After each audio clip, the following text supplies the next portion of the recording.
Et bonjour tout le monde, c'est Aero Channel France, on espère que vous allez bien.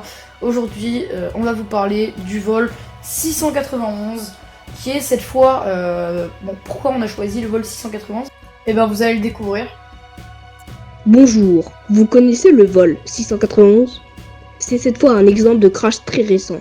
En résumé, le vol reliant Katmandou à Pokhara, deux villes au Népal.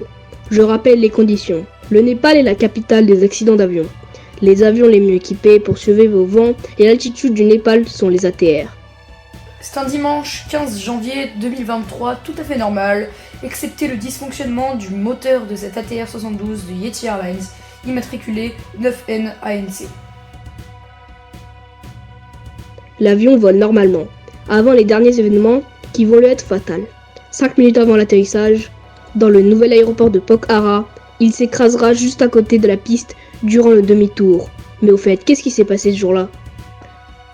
Aucun passager, aucun membre de l'équipage, aucune des 72 personnes présentes à bord ce jour-là n'est encore vivante aujourd'hui.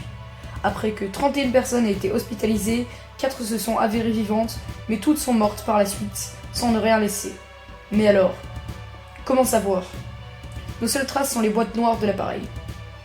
Je le rappelle, les boîtes noires enregistrent toutes les actions et conversations ayant lieu dans le cockpit.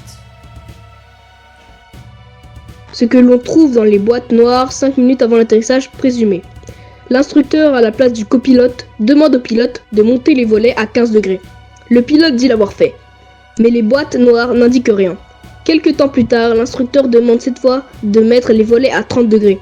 Mais les boîtes noires n'indiquent cette fois que les volets auraient été mis à 15 degrés. En revanche, les moteurs, eux, semblent avoir été éteints. Quelques minutes plus tard, les pilotes se rendent compte qu'ils perdent de la poussée. Or, ils en ont encore besoin pour leur manœuvre de demi-tour.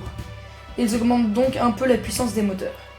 Pensant être prêts au demi-tour, les pilotes tournent malheureusement. Comme vous le savez, en manque de poussée, l'avion décroche. Il y a donc eu un décrochage de l'avion, juste avant l'atterrissage, dans une rivière traversant la ville. Alors, vous le saviez? Il existe 2 vidéos du crash.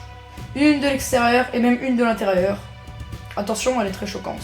Cosenu Geswell a filmé en live sur Facebook. N'hésitez pas à vous abonner, à liker ou même à aller checker notre chaîne WhatsApp dans les commentaires. On est 12, mais l'objectif c'est d'être 50 pour pouvoir rendre la chaîne publique. Allez, ciao.